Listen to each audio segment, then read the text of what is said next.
새벽 3시. 도시가 가장 깊고 어두운 숨을 내쉴 때 마장동 시장의 한 구석에서 마동진의 하루는 시작되었다. 형광등 불빛이 축축한 바닥을 비추었고 공기 중에는 짙은 피 비린내와 물기가 뒤섞여 끈적하게 떠다녔다. 거대한 돼지 사체가 갈고리에 걸려 희끄무레한 속살을 드러내고 있었다. 마동진은 말없이 자신의 도구를 챙겼다. 그의 손은 웬만한 성인 여성의 허벅지만큼 굵고 투박했지만 예리하게 날이 선 발골용 칼을 다루는 움직임은 섬세한 외과 의사를 연상시켰다. 서걱, 칼이 힘줄을 끊고 쩍 소리와 함께 뼈와 살이 분리되었다. 그의 임에는 땀방울이 맺혔지만 눈빛은 흔들림이 없었다. 마치 기계처럼 그는 거대한 사체를 부위별로 정확하고 신속하게 해체해 나갔다. 삼겹살, 목살, 등심, 안심. 그의 칼끝에서 돼지는 비로소 고기가 되었다. 이것이 그의 세상이었다. 피와 살, 뼈와 내장이 뒤섞인 곳. 사람들은 그를 마간의 정육점 주인 혹은 그냥 맛이라고 불렀다. 곰처럼 우직한 덩치에 과묵한 성격. 그에게 말을 거는 사람은 별로 없었고 그 역시 굳이 입을 열지 않았다.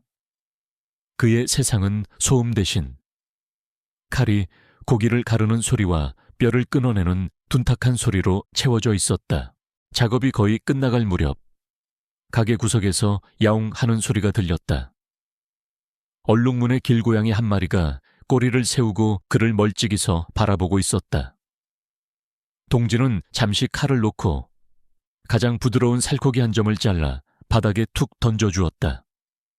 고양이는 쏜살같이 달려와 고기를 물고 어둠 속으로 사라졌다.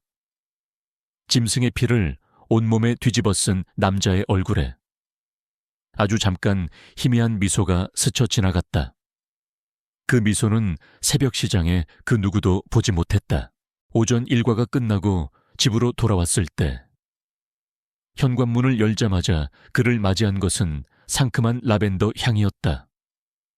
그의 아내 이유미가 뿌려놓은 방향제 냄새였다. 그녀는 동진의 몸에 밴 피 비린내를 병적으로 싫어했다. 와서 오자마자 바로 욕실로 직행해. 냄새가 거실까지 진동하잖아. 유미는 소파에 누워 스마트폰을 만지작거리며 쳐다보지도 않고 말했다. 그녀의 목소리에는 경멸과 짜증이 노골적으로 묻어났다. 동진은 아무 말 없이 욕실로 향했다. 뜨거운 물줄기가 그의 몸에 밴 핏물과 땀을 씻어 내렸지만 지난 5년간 그의 삶에 스며든 아내의 경멸까지 씻어낼 수는 없었다. 샤워를 마치고 나왔을 때 식탁 위에는 그를 위한 아침상이 차려져 있었다. 김이 모락모락 나는 밥과 김치찌개. 하지만 유미의 자리는 비어 있었다. 그녀는 이미 값비싼 요거트와 샐러드로 아침을 해결한 뒤였다. 남편이 피 묻은 손으로 만진 돼지고기로 끓인 찌개를 그녀는 입에도 대지 않았다. 어젯밤에 동창회 갔다가 회장이 새로 연 레스토랑 얘기를 들었는데 정말 끝내준대. 우리도 언제 한번 가볼까?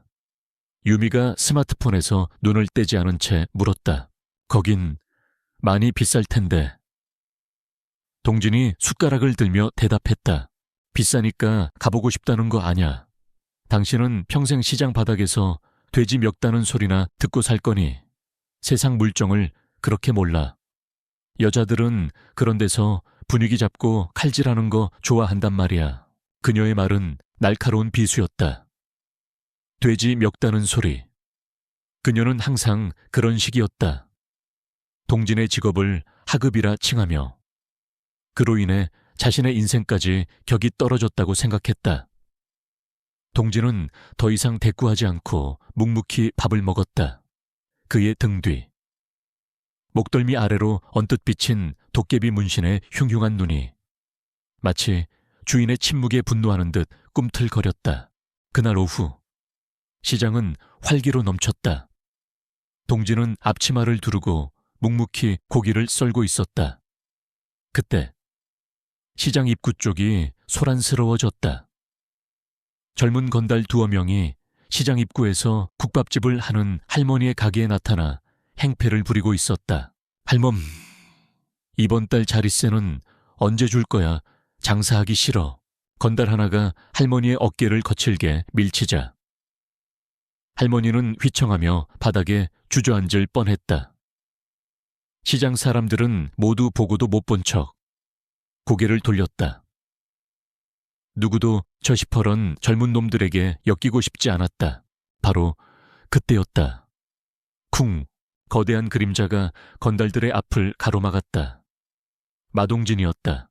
그의 손에는 방금 전까지 삼겹살을 자르던 길이 30cm는 좋게 넘어 보이는 칼이 들려 있었다. 칼날에서 떨어진 핏방울이 시멘트 바닥에 뚝 하고 떨어졌다. 뭐야, 이 돼지 잡는 새끼는 건달 하나가 시비를 걸었다. 동지는 아무 말도 하지 않았다. 그는 그저 서 있었다. 하지만 그의 눈빛은 평소에 우직한 그것이 아니었다. 깊이를 알 수 없는 심연처럼 차갑고 모든 것을 꿰뚫어 보는 듯한 날카로운 눈빛. 그 눈빛은 마치 한 번만 더 움직이면 내 놈의 목뼈를 뽑아버리겠다고 속삭이는 것 같았다. 건달들은 자신들도 모르게 침을 꿀꺽 삼켰다. 덩치만 큰 푸죽한 주인인 줄 알았는데 그에게서 뿜어져 나오는 위압감은 차원이 달랐다. 그것은 진짜 칼부림이라도 해본 놈에게서나 느껴지는 살기였다. 씨발, 오늘은 재수가 없네. 가자. 건달들은 욕설을 내뱉으며 꽁무니를 뺐다. 동지는 그들이 완전히 사라질 때까지 그 자리에 서 있었다. 소란이 끝나자 그는 아무 일도 없었다는 듯 할머니에게 다가가 손을 내밀어 일으켜 주었다. 괜찮으세요, 할머니? 아이고, 마서방, 고마워, 정말 고마워. 할머니의 눈에 눈물이 그렁그렁했다. 동지는 그저 묵묵히 고개를 끄덕이고는 자신의 가게로 돌아갔다. 그는 다시 칼을 잡고 고기를 썰기 시작했다. 하지만 그의 칼을 가는 방식은 어딘가 달라져 있었다. 슥, 삭, 삭, 삭. 숫돌의 칼날을 가는 소리가 유난히 날카롭고 규칙적으로 울려 퍼졌다. 그것은 단순히 칼을 가는 행위가 아니었다. 마치 오랫동안 잠들어 있던 야수가 깨어나 자신의 발톱을 다시 가다듬는 의식처럼 보였다. 시장 사람들은 그를 보며 역시 덩치값은 한다고 수군거렸지만 아무도 그의 눈빛 속에 잠깐 스쳐 지나간 지옥의 풍경을 보지는 못했다. 그 시각 이유미는 도심의 화려한 카페에서 한 남자를 만나고 있었다. 번지르르한 외모의 조상철이었다. 그래서 계획은 어떻게 돼가고 있어? 유미가 묻자 상철은 그녀의 손을 부드럽게 감싸주며 대답했다. 걱정 마. 자기야, 그 돼지 냄새 나는 놈. 이제 곧 우리 인생에서 영원히 사라지게 될 거야. 내가 완벽한 계획을 짜놨으니까. 유미의 얼굴에 만족스러운 미소가 번졌다. 그녀는 자신의 남편이 방금 시장에서 맨손으로 건달들을 쫓아냈다는 사실을 까맣게 몰랐다. 그녀의 눈에 마동진은 그저 돈과 보험금을 남겨주고 사라져야 할 거추장스러운 장애물에 불과했다. 그녀는 자신이 잠자는 용의 코털을 건드리고 있다는 사실을 전혀 알지 못했다. 유튜브 스타일 클로즈업. 화면이 숫돌에 날카롭게 갈리는 칼날을 클로즈업한다. 불꽃이 튀는 듯한 효과와 함께 긴장감 있는 배경음악이 시작된다. 내레이션 모두가 그를 순한 곰이라고 생각했습니다. 하지만 그의 안에는 지옥을 경험한 악귀가 잠들어 있었습니다. 아내의 배신은 그 악귀를 깨우는 첫 번째 비명이 될 것입니다. 과연 그들이 세운 완벽한 계획이란 무엇일까요? 잠자는 야수가 마침내 눈을 떴을 때 어떤 피해 축제가 벌어질까요? 다음 이야기가 궁금하시다면 구독과 좋아요를 눌러주세요. 이유미와 조상철은 도심의 한적한 호텔 방에 있었다. 값싼 와인 향과 유미의 진한 향수 냄새가 뒤섞여 방 안을 채웠다. 유미는 상철의 품에 안겨 그의 가슴을 손가락으로 간지럽히며 속삭였다. 정말 확실한 거지. 잘못되면 어떡해. 그녀의 목소리에는 탐욕과 함께 일말의 불안감이 섞여 있었다. 조상철은 그녀의 턱을 부드럽게 감싸쥐고 자신을 보게 만들었다. 그의 눈에는 자신만만한 미소가 걸려 있었다. 걱정 마. 자기야, 그 곰탱이가 뭘 알겠어. 맨날 칼질만 해서 머리까지 근육으로 가득 찼을걸. 내가 오늘 낮에 시장에 가서 미리 손 좀 봐뒀어. 그놈이 매일 마지막에 들어가는 냉동 창고 있잖아.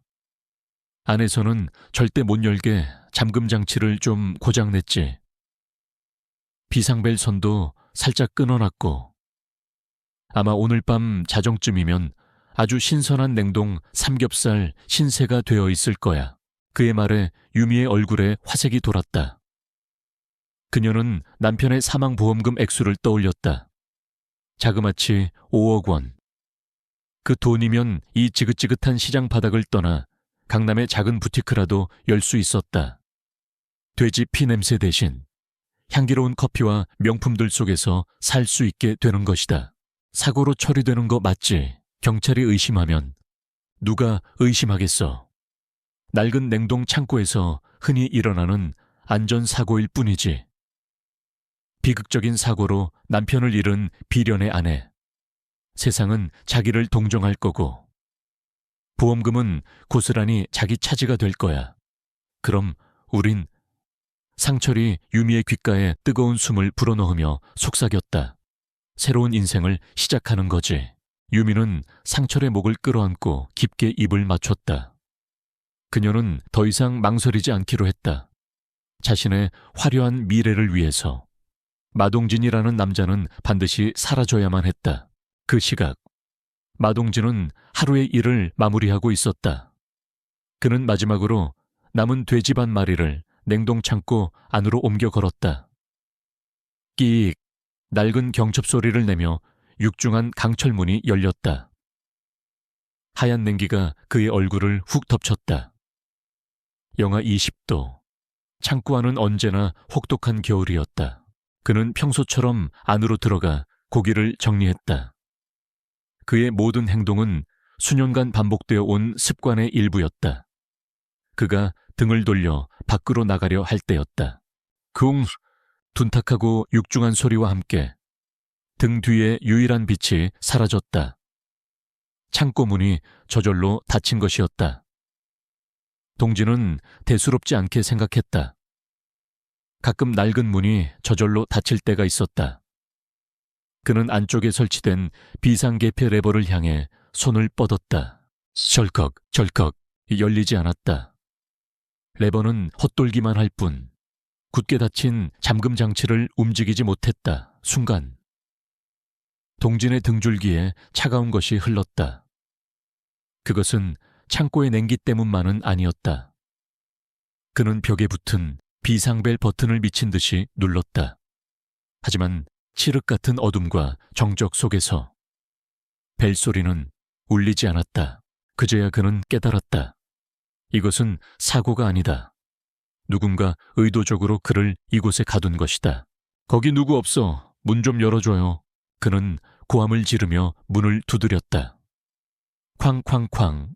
그의 주먹은 강철문을 울렸지만 두꺼운 단열재는 그의 목소리와 필사적인 소음을 외부로 거의 전달시키지 못했다. 시장의 모든 상인들은 이미 퇴근한 뒤였다. 그의 절규를 들어줄 사람은 아무도 없었다. 시간이 흘렀다. 살을 애는 듯한 추위가 그의 작업복을 뚫고 뼈 속까지 스며들었다. 입에서는 하얀 김이 뿜어져 나왔고 속눈썹에는 어느새 성에가 끼기 시작했다. 천이 급격하게 떨어지면서 그의 사고는 혼란스러워지기 시작했다. 도대체 누가 이런 짓을 시장에서 행패를 부리던 건달놈들 아니. 그놈들은 이런 치밀한 짓을 할 배짱도 머리도 없다. 그렇다면 그의 머릿속에 아내 유미의 얼굴이 떠올랐다.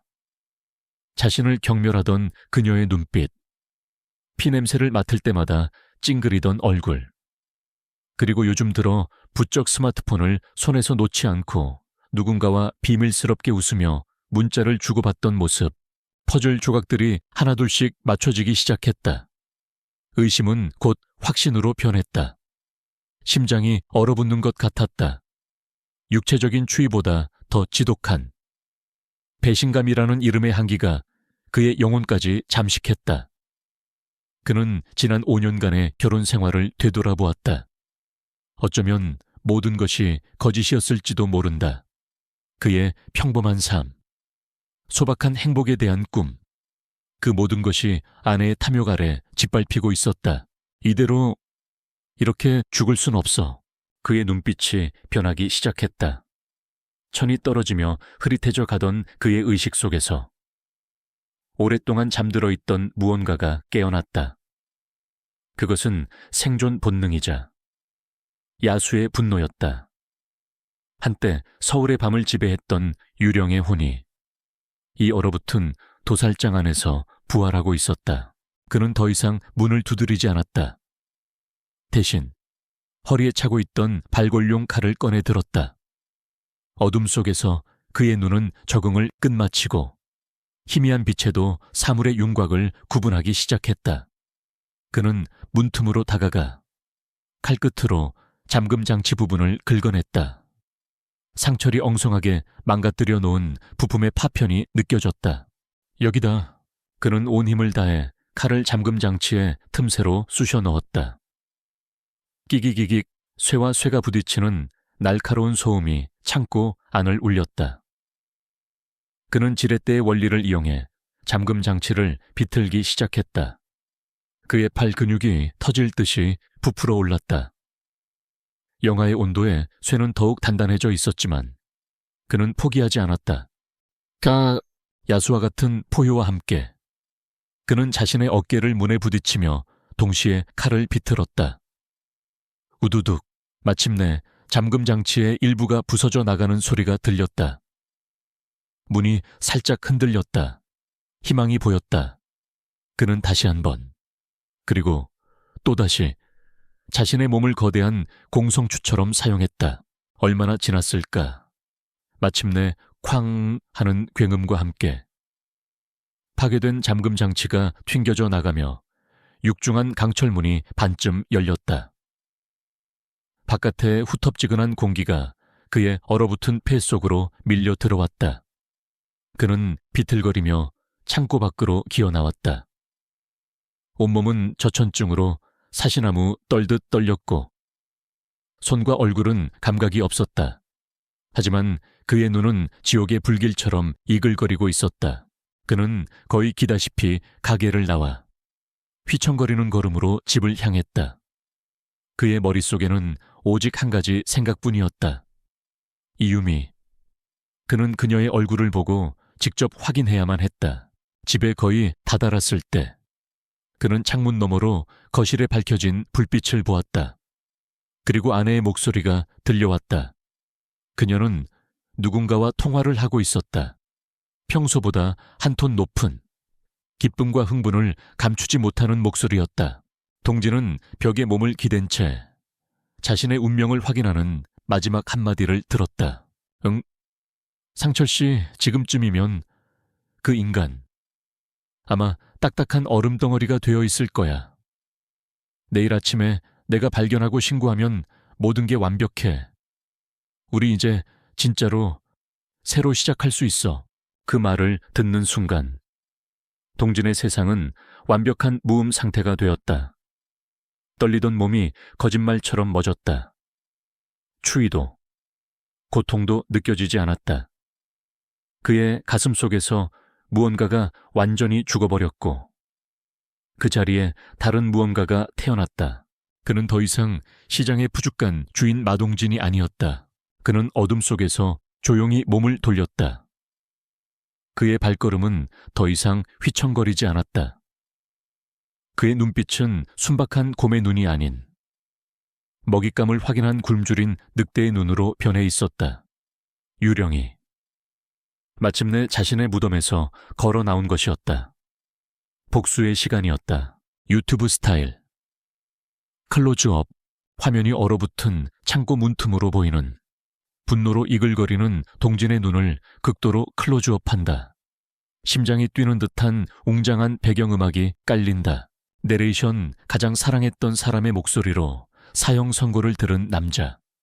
그의 평범했던 세상은 산산조각 났고 그 안에서 잠들어 있던 악마가 깨어났습니다. 이제 그는 더 이상 잃을 것이 없습니다. 지옥의 문을 열고 돌아온 그는 자신을 배신한 자들에게 어떤 대가를 치르게 할까요? 피해 복수가 지금 막 시작됩니다. 다음 편을 놓치지 마세요. 다음 날 아침, 이유미는 자신의 침대 옆자리가 차갑게 비어있는 것을 발견하고 심장이 멎는 듯 했다. 마동진이 없었다.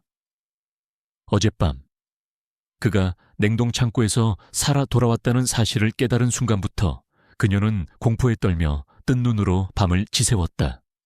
그는 어디로 사라진 것일까? 설마 모든 것을 알고 자신을 찾아온 것은 아닐까? 그녀는 떨리는 손으로 조상철에게 전화를 걸었다. 상철 씨, 큰일 났어. 그 인간이. 마동진이 살아있어. 그런데 집에 없어. 어디에도 보이지 않아. 수화기 너머로 상철의 짜증 섞인 목소리가 들려왔다. 진정해. 자기야. 뭐가 그렇게 호들갑이야. 살았으면 살았나 보지. 운 좋은 놈이네. 그래도 반쯤 얼어 죽다 살아났을 테니. 지금쯤 병원 신세나 지고 있겠지. 뭐가 걱정이야. 아니야, 느낌이 이상해. 그 인간 그냥 살아난 게 아닌 것 같아. 됐고 그놈 가게로 가봐야겠어. 가서 상황 좀 보고. 만약 거기에 있으면 이번엔 내 손으로 확실하게 끝을 내주지. 너는 집에 꼼짝 말고 있어. 상철은 전화를 끊었다. 그는 여전히 마동진을 시장 바닥에 힘만 센 멍청이라고 생각했다. 그는 자신의 부하 2명을 불러 모았다.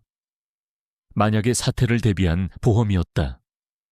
그는 마동진의 가게를 빼앗고 유미를 차지하고 그에게 돈을 손에 줄 생각에 벌써부터 마음이 부풀어 있었다. 하지만 유미는 집에 가만히 있을 수 없었다. 불길한 예감이 그녀의 온몸을 휘감았다. 그녀는 상철의 뒤를 밟아 시장으로 향했다. 자신의 눈으로 직접 확인해야만 했다. 마동진의 정육점은 불이 꺼진 채 셔터가 반쯤 내려져 있었다. 어둡고 음산한 기운이 가게 안에서부터 흘러나왔다. 상철은 자신만만하게 씩 웃으며 부하들에게 눈짓했다. 가서 저 돼지 새끼 자고 있으면 깨워와. 부하 중 하나가 셔터를 거칠게 밀어 올리고 안으로 들어서는 순간이었다. 비역 둔탁한 소리와 함께 안으로 들어갔던 부하가 엄청난 속도로 튕겨져 나와 바닥에 나뒹굴었다. 상철과 남은 부하, 그리고 멀리서 지켜보던 유미의 눈이 휘둥그레졌다. 어둠 속에서 거대한 형체가 천천히 모습을 드러냈다. 마동진이었다. 그는 카운터 뒤 의자에 앉아 있었다.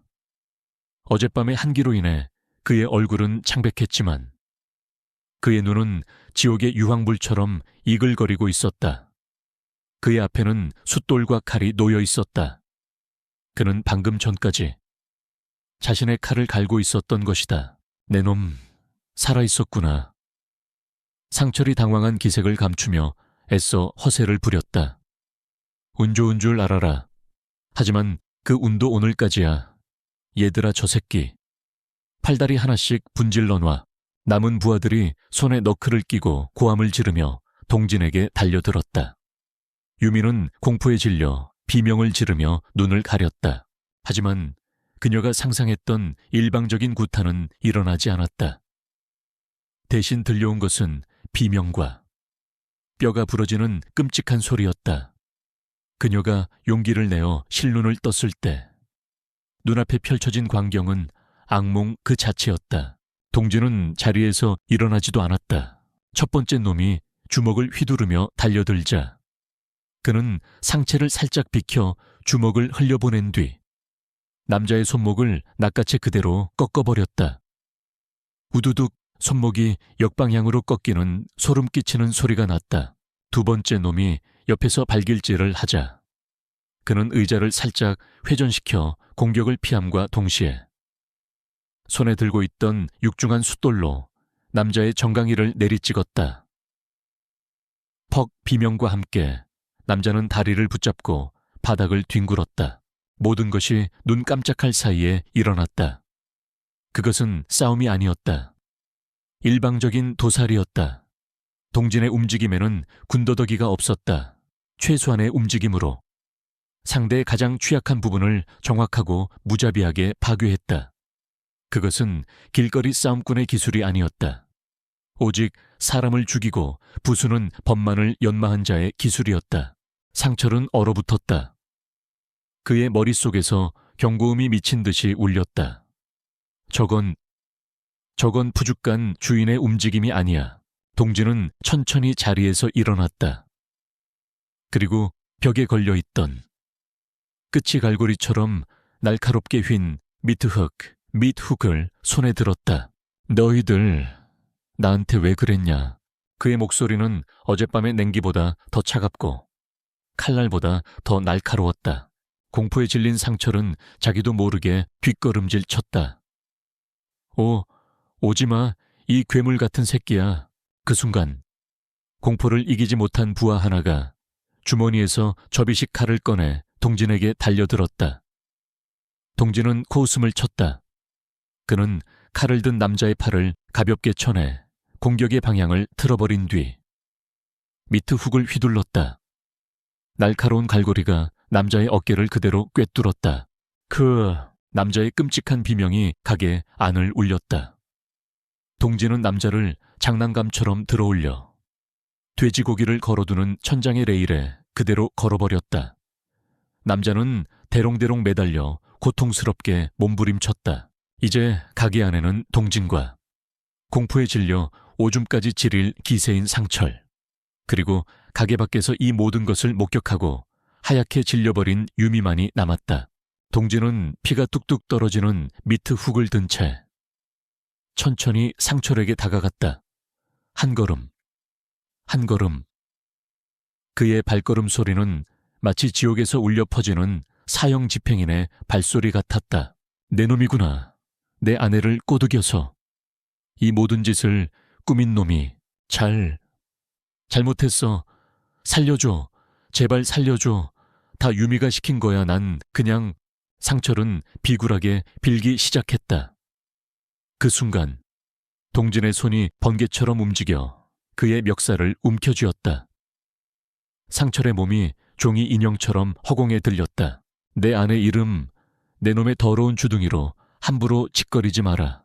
동진의 눈은 더 이상 인간의 눈이 아니었다.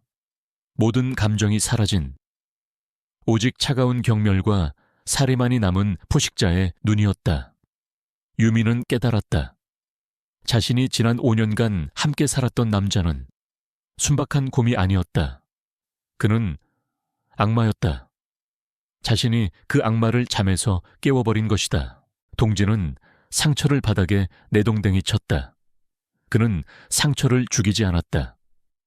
대신 그의 귓가에 얼음처럼 차가운 목소리로 속삭였다. 꺼져. 그리고 다시는 내 눈앞에 나타나지 마. 내 놈의 정체가 뭔지 뒷조사에서 싹 다 알아낼 테니까 그때까지 쥐 죽은 듯이 살아. 알았나?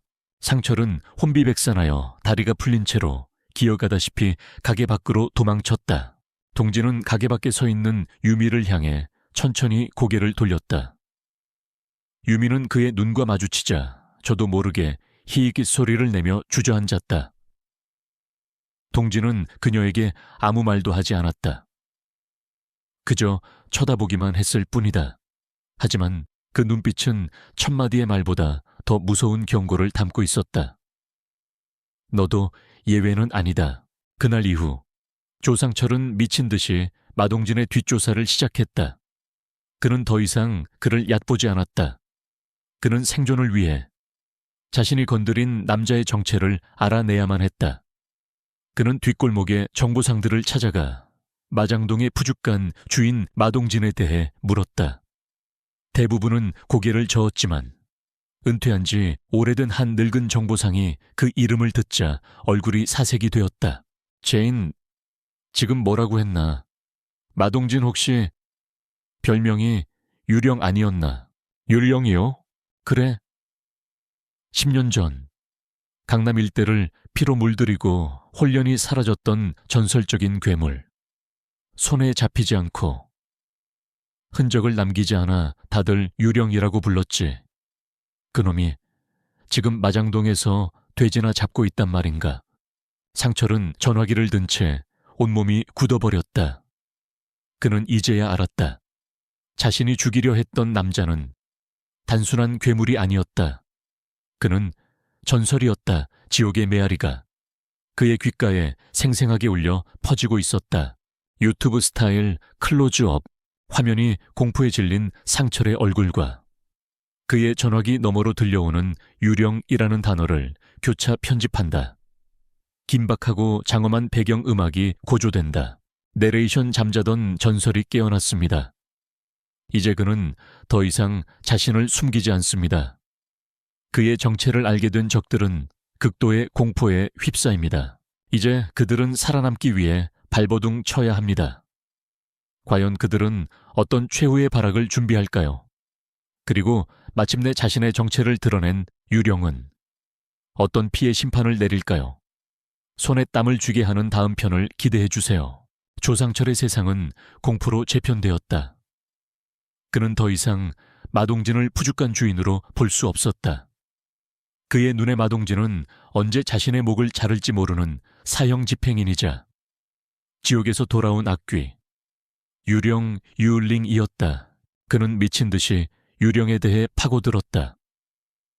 그는 뒷골목에서 잔뼈가 굵은 늙은 정보상들에게 돈을 뿌리며 정보를 캐냈다. 대부분은 그 이름을 듣자마자 손사래를 치며 입을 닫았지만 돈의 눈이 먼 몇몇이 조각난 전설을 들려주었다. 10년 전 서울의 밤은 여러 조직들이 할거하는 춘추 전국시대였다. 그 피비린내 나는 전쟁의 한가운데에 유령 마동진이 있었다. 그는 특정 조직에 소속되지 않은 해결사였다. 하지만 그의 방식은 해결이 아닌 파괴에 가까웠다. 그는 칼 한 자루만 들고 적대 조직의 심장부로 걸어 들어가 수십 명을 베어 넘기고 보스의 목을 취했다. 그의 싸움에는 비명과 피, 그리고 뼈 부러지는 소리만이 가득했다. 그는 싸우는 것이 아니라 마치 도축업자가 고기를 해체하듯 인간을 해체했다. 그의 움직임은 흔적을 남기지 않았고 그의 행보는 예측할 수 없었기에 사람들은 그를 유령이라 불렀다. 그의 손에 수많은 조직들이 사라져갔고 마침내 서울의 밤은 단 하나의 거대 조직, 백호파의 천하가 되는 듯했다. 하지만 유령은 백호파의 보스, 백 회장과 단판을 지은 그날 밤 연기처럼 사라져버렸다. 누구는 그가 백 회장에게 암살당했다고 했고 누구는 스스로 죽음을 택했다고 했다. 진실을 아는 사람은 아무도 없었다. 그렇게 전설은 막을 내리는 듯했다. 상철은 이 모든 이야기를 들으며 온몸의 피가 차갑게 식는 것을 느꼈다. 그는 자신이 무슨 짓을 저질렀는지 깨달았다. 그는 잠자는 호랑이의 꼬리를 밟은 것이 아니었다. 그는 지옥의 문지기 케르베로스의 목에 방울을 달려고 했던 것이다. 그는 이유미에게 달려갔다. 미쳤어. 우린 다 미쳤어. 우리가 죽이려던 놈은 그냥 푸죽간 주인이 아니야. 그놈은 유령이야. 유미는 상철의 공포에 질린 얼굴을 보며 비웃었다. 유령, 무슨 귀신 신나라 까먹는 소리야. 그래서 뭐 지금 와서 발이라도 뺄 셈이야. 이미 엎질러진 물이야. 그 인간이 살아있는 한 우리 둘 다 편히 잠 못 자. 그녀의 눈에는 공포보다 도끼가 서려 있었다. 한번 맛본 상류사회의 꿈을 그녀는 포기할 수 없었다. 오히려 남편의 무서운 정체를 알게 되자 그를 반드시 제거해야 한다는 생각이 더욱 확고해졌다. 저런 괴물과 한 지붕 아래서 살았다는 사실 자체가 그녀에겐 끔찍한 수치였다. 방법이 없을까? 상철이 떨리는 목소리로 물었다. 왜 없어? 전설 괴물 웃기지 마. 총 앞에서도 장사 없어. 돈으로 해결 못할 일은 없어. 우리가 가진 돈 전부를 쏟아붓는 거야.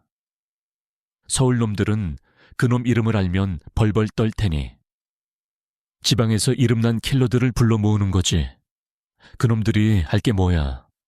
그냥 돈 받고 돼지 한 마리 잡는다고 생각하겠지. 유미의 제안은 대담하고 잔인했다. 더 이상 물러설 곳이 없는 그들에게는 그것이 유일한 선택지였다. 같은 시각, 마동진은 10년 만에 처음으로 양복을 입었다. 어색하고 불편했지만 과거의 자신으로 돌아가기 위한 의식이었다. 그는 택시를 타고 강남의 한 고급 호텔 스카이라운지로 향했다. 그곳에서 백 회장이 그를 기다리고 있었다. 백 회장은 희끗희끗한 머리에 값비싼 정장을 입고 시가를 피우고 있었다. 그는 이제 합법적인 사업가로 변신해 있었다. 하지만 그의 눈빛은 여전히 날카로운 매의 그것이었다. 그는 유리창 너머로 자신을 향해 걸어오는 동진을 보며 10년 전 피비린내, 나는 단판의 날을 떠올렸다. 정말 자네였군. 유령, 이 10년 동안 마장동에서 칼질이나 하고 있었다니. 자네다운 방식이야. 백 회장이 먼저 입을 열었다. 오랜만입니다. 회장님. 동진이 그의 맞은편에 앉으며 대답했다. 그의 목소리는 덤덤했다. 무슨 일인가? 이 마동진이 나를 직접 찾아올 정도면 보통 일은 아닐 텐데 설마 하니 다시 밤의 세계로 돌아오고 싶기라도 한 건가? 백 회장의 눈이 흥미롭게 빛났다. 아닙니다. 동진은 단호하게 고개를 저었다. 조상철이라는 놈에 대해 알고 싶습니다. 백 회장은 잠시 생각에 잠겼다가 비서에게 눈짓했다. 비서는 곧바로 노트북으로 무언가를 검색하기 시작했다. 조상철이라 들어본 적 없는 이름인데 어디 붙어먹는 삼류 사기꾼 놈인가 보군. 그놈이 제 아내와 붙어먹었습니다. 그리고 저를 죽이려고 했습니다. 백 회장은 시가를 재떨이에 비벼끄며 웃었다. 하 그놈, 간이 배 밖으로 나왔군. 감히 유령을 건드려 그래서. 자네 손으로 직접 처리할 텐데 굳이 나를 찾아온 이유는 뭔가 자네답지 않게 그놈의 뒤에 누가 있는지, 자금줄은 어디인지, 연관된 놈들은 누구인지 전부 알고 싶습니다. 뿌리까지 전부 뽑아버릴 생각입니다. 동진의 목소리에는 서늘한 살기가 배어 있었다. 그는 단순한 복수를 원하는 것이 아니었다. 자신의 평온한 삶을 망가뜨린 모든 것들을 근절하고 싶었다. 백 회장은 동진의 눈을 바라보았다. 그 눈은 10년 전과 변함이 없었다. 한번 목표로 삼은 것은 절대 놓치지 않는. 굶주린 늑대의 눈. 백 회장은 고개를 끄덕였다. 좋아. 재미있겠군. 잠자던 유령이 다시 깨어났으니. 서울의 밤이 오랜만에 시끄러워지겠어. 내가 가진 모든 정보망을 동원해서 그놈의 밑바닥까지 싹 다 털어주지. 대신 조건이 있네. 뭡니까? 자네의 복수가 끝나면 나와 다시 한번 단판을 짓는 걸세. 그때는 이 서울의 밤을 누가 차지할 것인지 확실하게 끝장을 보자고. 동진은 잠시 백 회장을 응시하다가 자리에서 일어났다. 정보나 제대로 보내주시죠. 그는 대답을 회피한 채 라운지를 나섰다. 백 회장은 떠나는 동진의 거대한 뒷모습을 보며 만족스럽게 미소 지었다. 그는 유령의 부활이 새로운 전쟁의 서막이 될 것임을 직감했다. 한편 조상철과 이유미는 자신들의 마지막 도박을 준비하고 있었다. 상철은 수소문 끝에 돈만 주면 뭐든지 하는 부산 출신의 악명 높은 해결사 팀과 접촉했다. 그들은 유령의 전설 따위는 모르는 자들이었다. 그들에게 마동진은 그저 처리해야 할 타겟일 뿐이었다. 목표는 마장동 정육점 주인, 덩치가 크고 힘이 좋지만 그냥 푸죽간 주인일 뿐이다. 내일 밤 12시 시장이 문을 닫으면 그때 작업에 들어간다. 성공하면 약속한 돈의 2배를 주겠다. 상철은 전화 통화를 하며 비장하게 말했다. 유미는 옆에서 시장의 내부 구조와 동진의 동선을 상세하게 그려주었다. 그녀는 자신의 남편이 죽을 장소와 시간을 직접 설계하고 있었다. 칼날의 왈츠가 시작되려 하고 있었다. 한쪽에서는 전설적인 유령이 자신의 복수를 위해 검은 날개를 펼치고 있었고, 다른 한쪽에서는 어리석은 나방들이 마지막 불꽃을 향해 날아들고 있었다. 내일 밤 마장동 시장은 피비린내 나는 춤의 무대가 될 것이었다. 유튜브 스타일 클로즈업, 화면이 비장하게 킬러들을 고용하는 상철의 모습과 호텔을 나와 밤의 도시로 걸어 들어가는 동진의 거대한 뒷모습을 교차해서 보여준다. 심장을 울리는 웅장한 배경 음악이 흐른다. 내레이션 마침내 모든 패가 깔렸습니다. 어리석은 배신자들은 마지막 발악을 준비하고 돌아온 전설은 심판의 칼을 갈고 있습니다. 이제 더 이상 물러설 곳은 없습니다. 피할 수 없는 운명의 밤이 다가오고 있습니다. 과연 누가 이 지옥의 왈츠에서 마지막까지 살아남아 춤을 추게 될까요? 다음 화. 마침내 모든 것이 폭발하는 운명의 밤이 시작됩니다. 절대 놓치지 마세요. 밤 11시. 마장동 시장은 죽은 듯이 고요했다. 낮 동안의 활기와 소음은 온데간데 없고 빗줄기만이 낡은 양철 지붕을 투둑거리며 때리는 소리만이 정적을 깨고 있었다. 어둠과 비, 그리고 희미한 핏물이 섞인 냄새가 시장 전체를 지배하고 있었다. 마동진은 자신의 가게 앞에 홀로 서 있었다. 그는 방금 백 회장의 비서로부터 짧은 문자를 받았다. 부산 독사팀 4명, 11시 30분 도착 예정. 행운을 빈다. 유령. 그는 휴대폰을 주머니에 넣고 빗속으로 걸어 들어갔다. 그는 우산을 쓰지 않았다. 차가운 빗줄기가 그의 얼굴과 머리카락을 적셨지만 오히려 그의 정신은 얼음처럼 맑아졌다. 그는 자신의 왕국을, 자신의 사냥터를 마지막으로 점검하고 있었다. 이곳은 그가 지난 5년간 평범한 인간으로 살아가려 했던 무대였다. 매일 아침 돼지를 잡고 고기를 썰고 이웃 상인들과 무뚝뚝한 인사를 나누던 곳. 하지만 오늘 밤 이 시장은 그의 또 다른 자아, 유령을 위한 재단이 될 것이었다. 그리고 부산에서 오는 불청객들은 그 재단에 바쳐질 재물이었다. 그는 싸움을 위해 총이나 전문적인 무기를 준비하지 않았다. 그에게는 그럴 필요가 없었다. 이 시장 전체가 그의 무기고였다. 그는 먼저 국밥집 할머니의 가게로 향했다. 셔터가 내려진 가게 앞에서 그는 잠시 멈췄다. 그는 가게 옆에 쌓아둔 빈 소주병 괴짝에서 가장 두꺼워 보이는 병 몇 개를 꺼내 들었다. 그리고 할머니가 걸레를 빨 때 쓰는 등유통을 발견했다. 그는 소주병의 내용물을 반쯤 비우고 그 안에 등유를 채웠다. 마지막으로 그는 자신의 옷자락을 찢어 병 주둥이에 단단히 틀어막았다. 원시적이지만 효과적인 화염병이 완성되었다. 다음으로 그는 채소 가게로 향했다. 그는 물건을 묶을 때 쓰는 질기고 두꺼운 쇠사슬을 집어들었다. 철그렁, 쇠사슬이 그의 손에서 묵직하게 울렸다. 이것은 묶는 용도가 아니었다. 휘두르고 부수기 위한 것이었다. 그의 발걸음은 자신의 정육점 앞에서 멈췄다.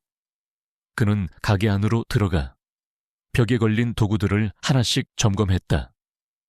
뼈와 살을 분리하는 예리한 발콜용 칼, 두꺼운 뼈를 단번에 부수는 육중한 뼈칼 사시미, 그리고 돼지를 걸 때 쓰는 날카로운 미트 훅. 그는 숫돌에 물을 붓고 마지막으로 자신의 칼들을 갈기 시작했다. 서걱서걱 어둠 속에서 숫돌에 칼날이 갈리는 소리가 비소리를 뚫고 섬뜩하게 울려 퍼졌다. 그것은 마치 잠들었던 악마가 깨어나 자신의 이빨을 가는 소리 같았다. 그의 눈은 칼날의 예리한 끝에 고정되어 있었다.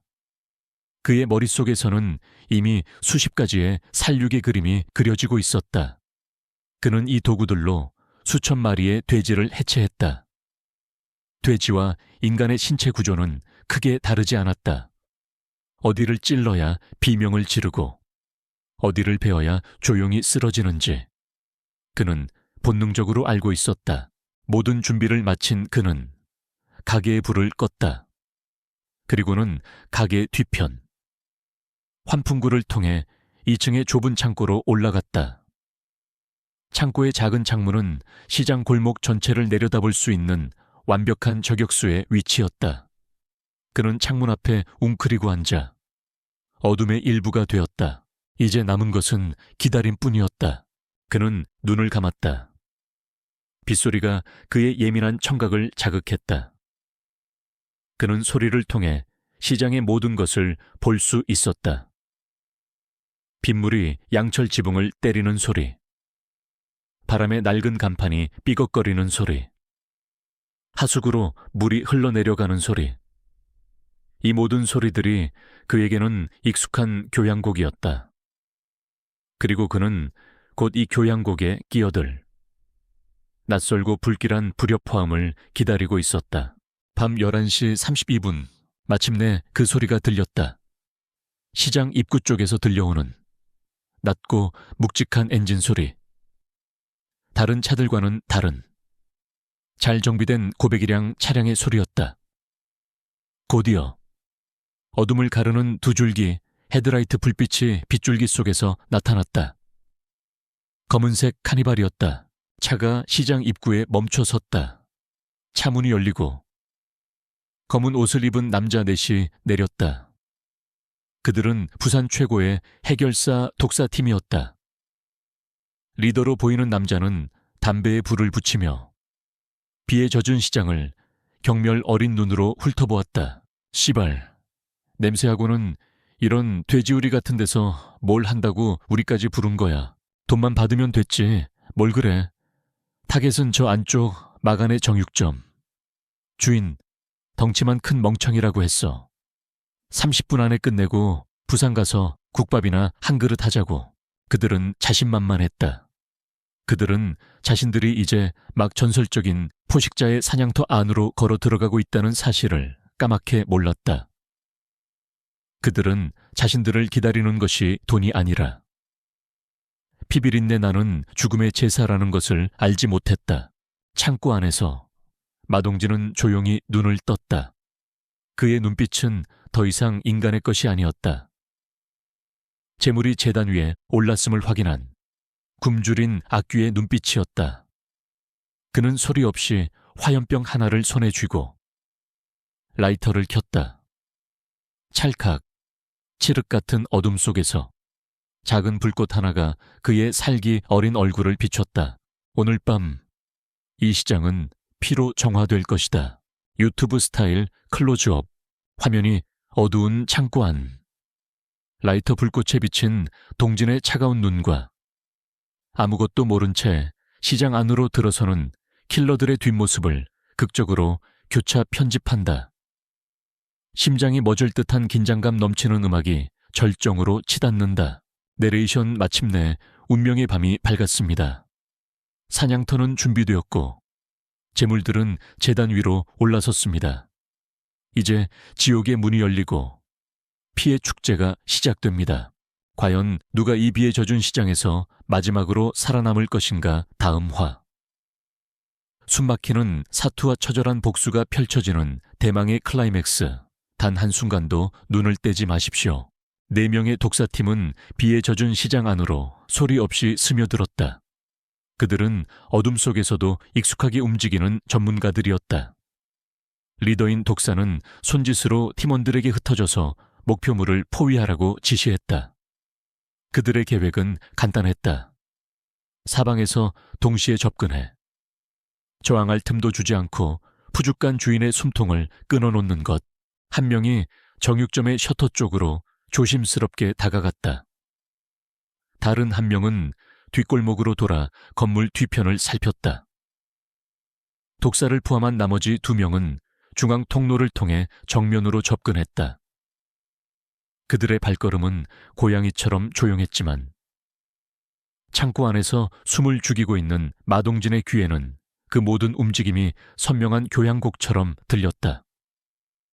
4개의 다른 악기가 죽음이라는 단 하나의 악장을 연주하기 위해 다가오고 있었다.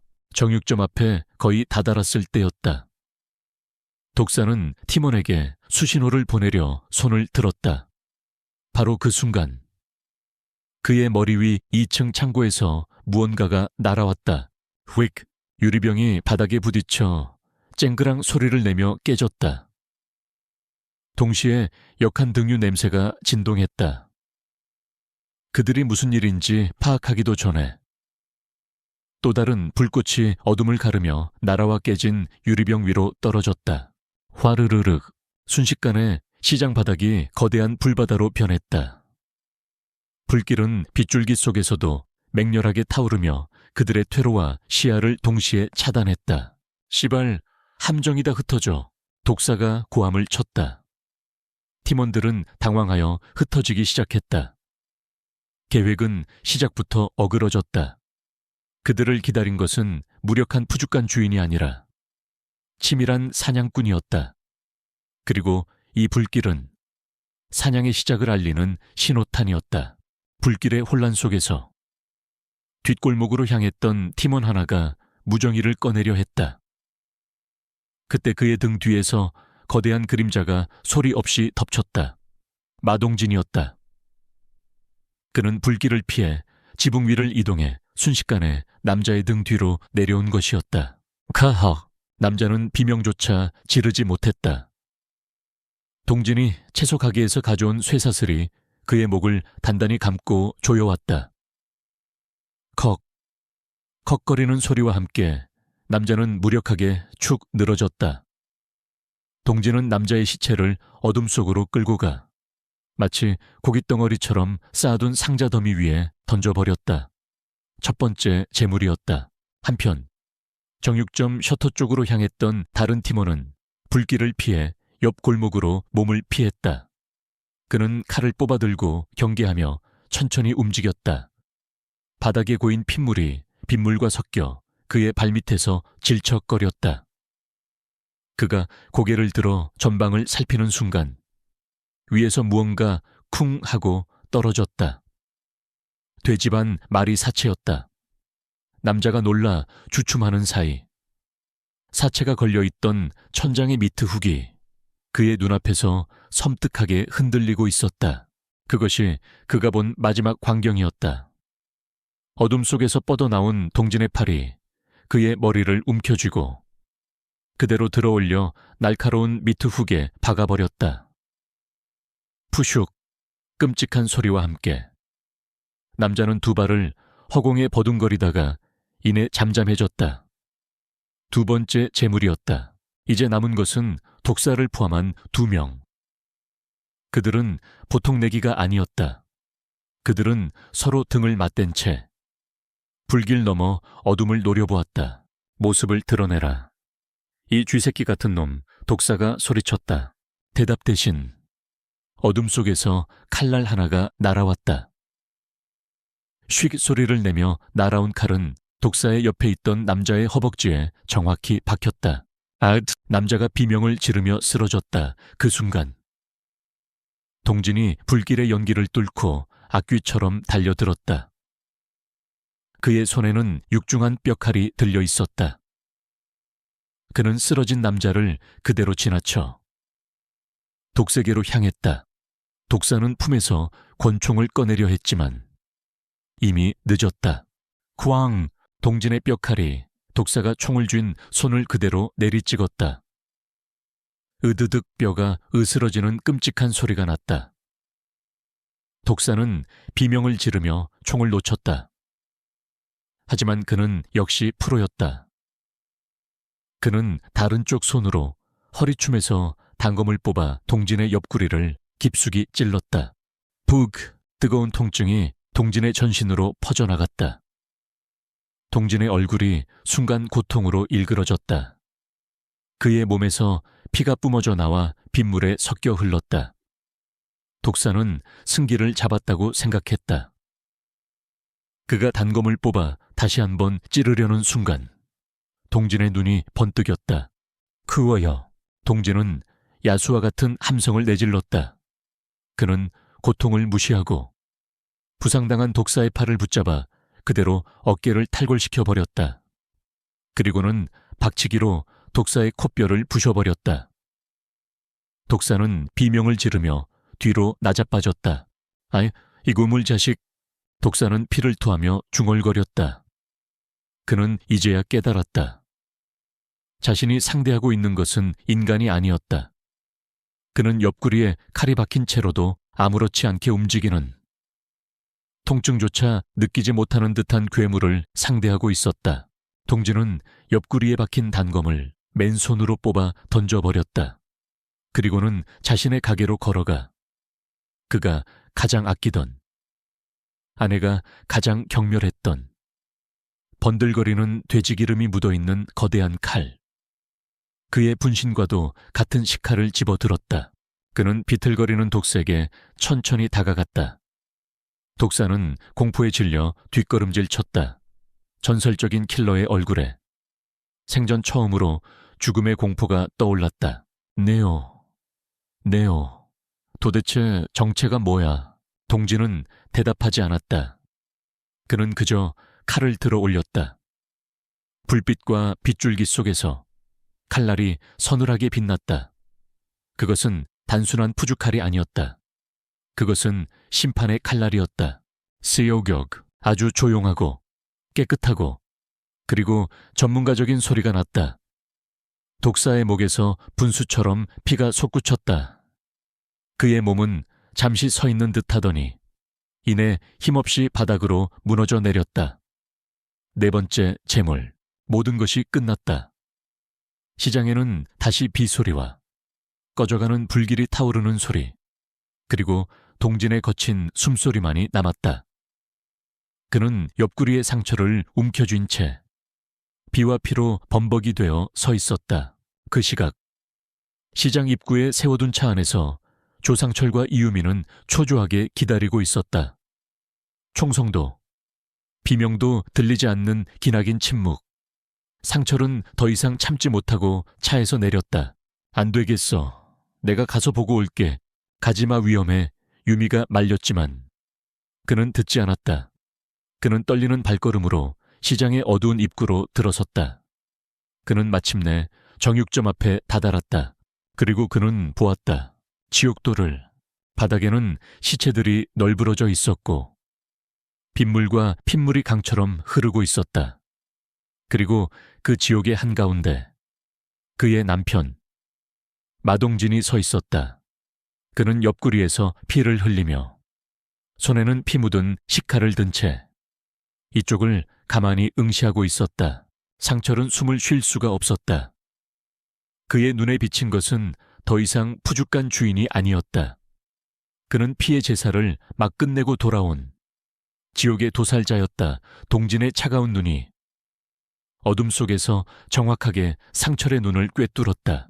유튜브 스타일 클로즈업아 화면이 피와 비에 젖은 채 식칼을 들고 서 있는 동진의 모습과 그를 보고 경악과 공포로 얼어붙은 상철의 얼굴을 번갈아 보여준다. 모든 소리가 사라지고 오직 동진의 거친 숨소리와 심장 박동 소리만이 들린다. 내레이션 심판이 끝났습니다. 어리석은 사냥꾼들은 모두 제물이 되었습니다. 이제 지옥에서 돌아온 도살자는 이 모든 것을 계획한 배신자들을 향해 마지막 발걸음을 옮깁니다. 그들의 운명은 어떻게 될 것인가? 용서는 없을 것입니다. 자비 또한 없을 것입니다. 오직 처절하고 잔인한 대가만이 그들을 기다릴 뿐. 다음 화. 대망의 마지막 장을 절대 놓치지 마십시오. 조상철은 그 자리에 얼어붙었다. 그의 눈앞에 서 있는 것은 더 이상 인간이 아니었다. 비와 피로 범벅이 된 채 지옥의 업화 예월을 등지고 서 있는 악마. 바로 유령 유울링이었다. 그의 손에 들린 피 묻은 식칼이 그의 존재를 증명하고 있었다. 상철의 입에서 의미 없는 비명이 터져 나왔다. 그는 돌아서서 미친 듯이 도망치기 시작했다. 차 안에 남아있던 이유미를 향해서. 그것이 그가 저지른 마지막 실수였다. 동진은 그를 쫓지 않았다. 그는 그저 팔을 들어 손에 들고 있던 작은 발골용 칼을 던졌다.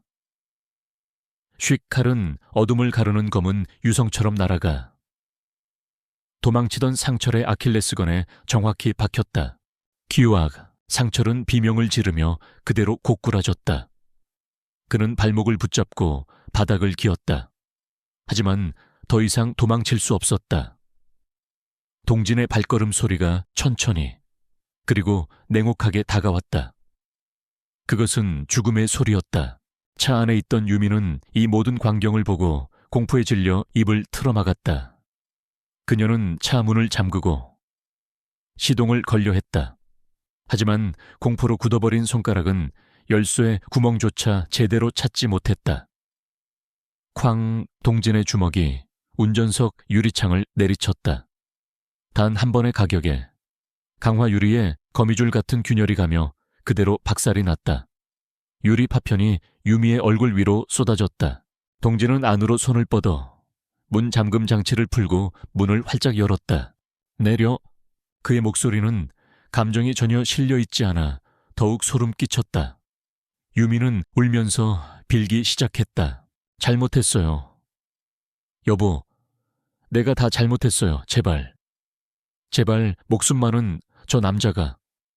저 조상철이 나를 꼬드긴 거예요. 나는. 내리라고 했다. 동진은 그녀의 머리채를 움켜쥐고 차 밖으로 거칠게 끌어냈다. 그는 유미를 질질 끌고 가 발목을 붙잡고 신음하는 상철의 옆에 던져버렸다. 두 명의 배신자는 이제 피에 젖은 아스팔트 바닥 위에서 자신들의 운명을 결정할 심판자 앞에 무력하게 엎드려 있었다. 동진은 주머니에서 휴대폰을 꺼내 단축번호 하나를 눌렀다. 백 회장이었다. 나다. 마장동 시장 입구 쓰레기 2개가 있는데 치워줬으면 한다. 그는 더 이상 말하지 않고 전화를 끊었다. 10분도 차에 지나지 않아 검은색 세단 2대가 소리 없이 도착했다. 잘 훈련된 백호파의 조직원들이 차에서 내려 동진에게 90도로 허리를 숙였다. 형님, 분부만 내리시죠. 동진은 턱짓으로 바닥에 엎드린 두 사람을 가리켰다. 저 남자는 배에 태워라. 다시는 육지 땅을 밟지 못하게 해. 배에 태운다는 것은 그들 세계의 은어였다. 원양 어선에 팔아넘겨 죽을 때까지 바다 위에서 노예처럼 일하게 만드는 죽음보다 더한 형벌이었다. 상철은 그 말의 의미를 알아듣고 얼굴이 사색이 되어 발버둥 쳤다. 안 돼, 안 돼. 차라리 날 죽여. 하지만 조직원들은 그의 입을 틀어막고 가축처럼 차 안으로 끌고 갔다. 이제 유미만이 남았다.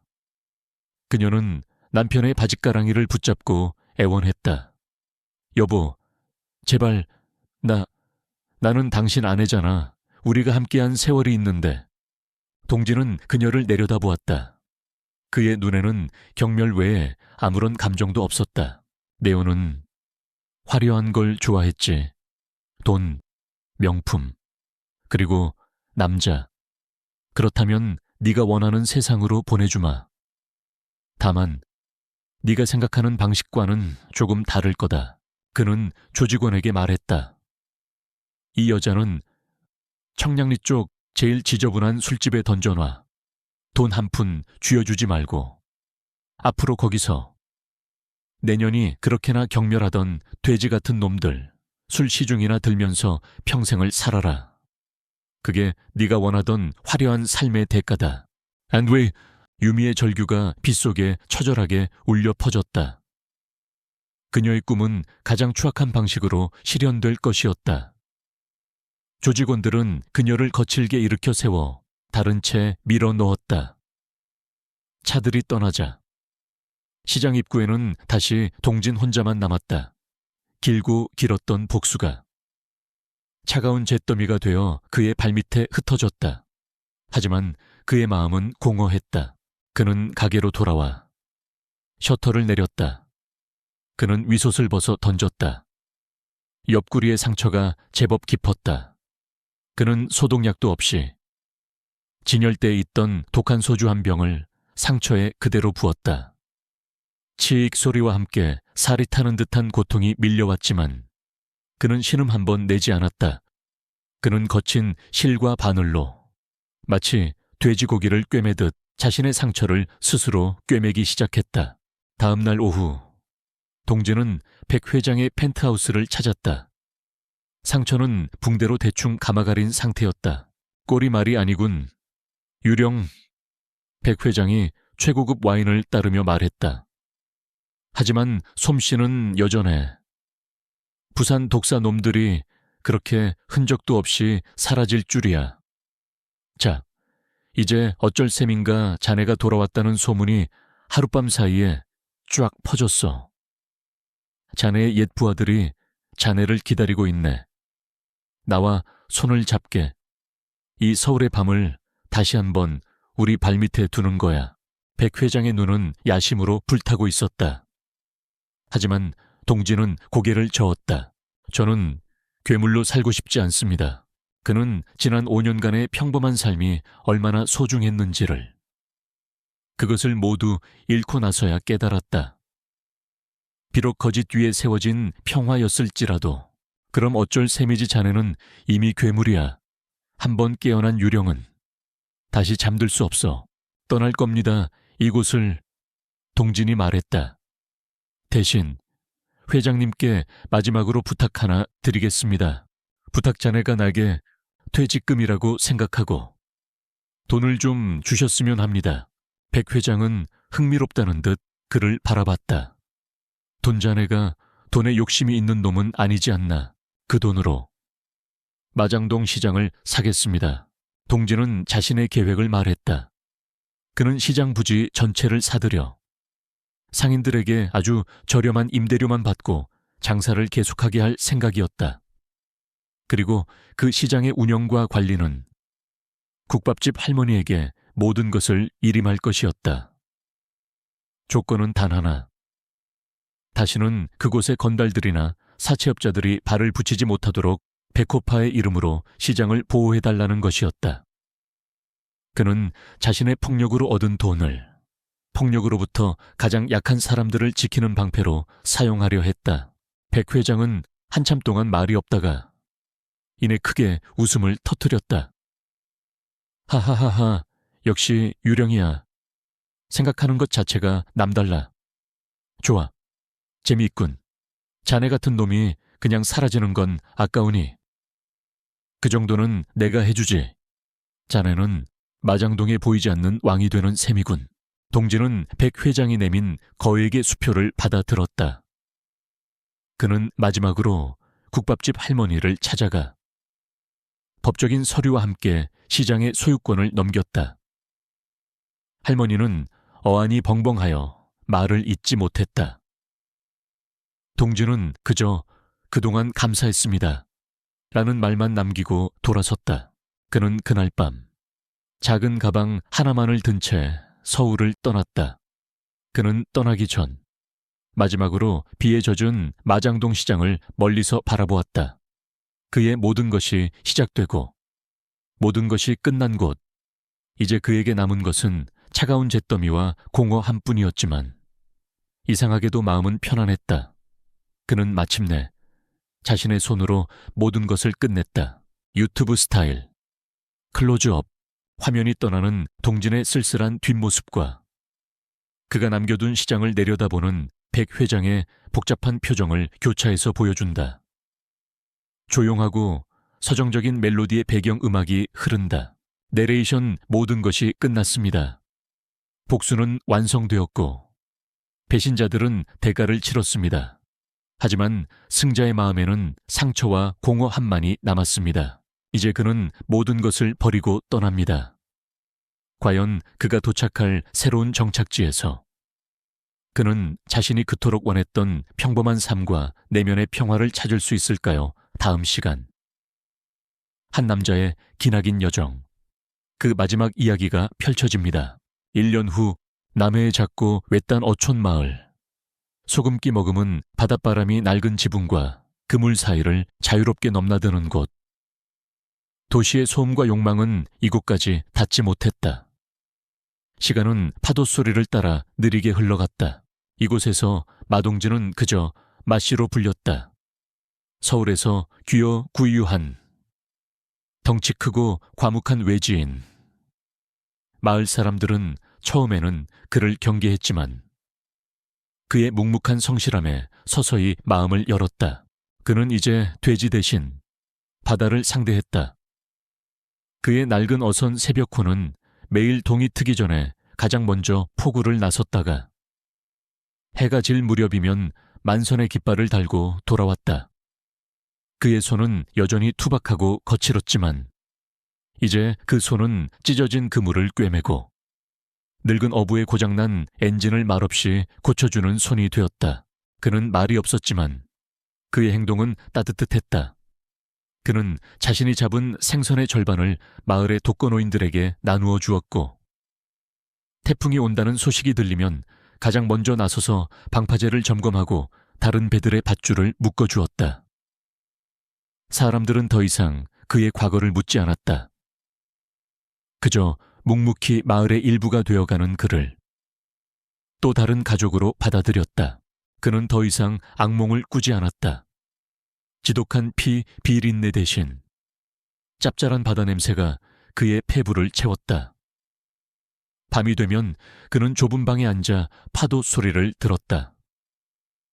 그 소리는 도시의 비명과 아우성을 덮어주는 세상에서 가장 평화로운 자장가였다. 어느 날 마을 이장이 그에게 낡은 서류 봉투 하나를 건넸다. 서울의 한 법무법인에서 온 등기였다. 백 회장이 보낸 것이었다. 안에는 마장동 시장의 최근 회계 보고서와 국밥집 할머니가 삐뚤빼뚤한 글씨로 쓴 짧은 편지가 들어있었다. 마 서방, 잘 지내는가? 여긴 덕분에 아무 탈 없이 잘 지내네. 자네가 만들어준 울타리 안에서 이제 아무도 우리를 괴롭히는 사람이 없어. 다들 자네를 고마워하고 또 그리워하고 있다네. 언제 한번 얼굴이나 보러 오게나. 동지는 편지를 한참 동안 말없이 내려다보았다. 그는 답장하지 않았다. 그는 돌아가지 않을 것이다. 유령은 이미 자신의 무덤으로 돌아갔다. 그는 이제 그저 바다의 사내일 뿐이었다. 그날 새벽, 동이 트기 전 동지는 홀로 방파제 끝에 앉아 있었다. 수평선 넘어가 서서히 붉은 기운으로 물들기 시작했다. 그의 앞에는 작은 나무 상자와 숫돌, 그리고 잘 벼려진 손바닥만 한 칼, 한 자루가 놓여 있었다. 그는 숫돌에 바닷물을 붓고 칼을 갈기 시작했다. 쏘걱, 1년 만에 처음으로 잡아보는 칼이었다. 하지만 그의 손은 모든 것을 기억하고 있었다. 칼날의 각도, 손목의 힘, 그리고 쇠와 돌이 만나 만들어내는 미세한 진동까지 그의 머릿속으로 지난 세월이 스쳐 지나갔다. 돼지를 해체하던 칼, 사람을 베던 칼, 증오와 복수심으로 얼룩졌던 칼날의 기억들. 한때 그의 손에 들린 칼은 파괴와 죽음의 상징이었다. 하지만 지금 그의 손에 들린 이 칼은 달랐다. 이것은 생선을 손질하고 그물을 자르고 때로는 과일을 깎는 삶을 위한 도구였다. 칼은 죄가 없었다. 그것을 쥐는 사람의 마음에 따라 칼은 흉기가 되기도 하고 연장이 되기도 했다. 그는 칼 가는 것을 멈췄다. 완벽하게 날이 선 칼날 위로 이제 막 떠오르기 시작한 새벽 여명이 붉게 반사되었다. 그는 칼을 내려놓고 깊게 숨을 들이마셨다. 비릿한 바다 내음, 그리고 흙과 풀의 향기, 그토록 그를 평생 따라다니던 지독한 피 비린내는 이제 어디에도 없었다. 동진은 천천히 눈을 떴다. 그의 눈은 수평선 너머 세상을 밝히며 떠오르는 장엄한 일출을 담고 있었다. 그는 괴물이었다. 그리고 여전히 그의 안에는 그 괴물이 잠들어 있을 것이다. 하지만 그는 이제 그 괴물을 다스리는 법을 배웠다. 그는 더 이상 과거로부터 도망치지 않았다. 그는 자신의 모든 것을 짊어진 채 그저 오늘을 살아갈 뿐이었다. 그의 얼굴에 아주 오랜만에 진짜 미소가 떠올랐다. 그것은 모든 것을 잃고 모든 것을 파괴하고 마침내 모든 것을 내려놓은 자만이 지을 수 있는 평화로운 미소였다. 푸죽간 주인의 길고 길었던 밤이 끝나고 마침내 그의 인생에 새로운 새벽이 밝아오고 있었다. 유튜브 스타일 클로즈업 최종회, 화면이 떠오르는 태양을 배경으로 평화롭게 미소 짓는 동진의 얼굴을 천천히 클로즈업한다. 장엄하면서도 희망찬 오케스트라 음악이 흐르며 전체 이야기의 하이라이트 장면들이 파노라마처럼 스쳐 지나간다. 내레이션 지옥을 살아낸 남자는 마침내 자신만의 평화를 찾았습니다. 그의 손에 들린 칼은 더 이상 복수의 도구가 아닌 새로운 삶을 일구는 연장이 되었습니다. 진정한 강함이란 파괴가 아닌 지키고 살아가는 것에서 비롯되는 것인지도 모릅니다. 이야기꾼의 이야기는 여기서 끝을 맺습니다. 이 이야기가 여러분의 마음에 작은 울림과 긴 여운을 남겼기를 바랍니다. 지금까지 저희 이야기를 사랑해주신 모든 분들께 진심으로 감사드립니다. 여러분의 구독과 좋아요, 그리고 따뜻한 댓글은 저희에게 가장 큰 선물이었습니다. 저희는 더 좋은 이야기로 다시 돌아오겠습니다. 감사합니다. 화면이 페이드 아웃되며 이야기꾼 채널 로고가 떠오른다.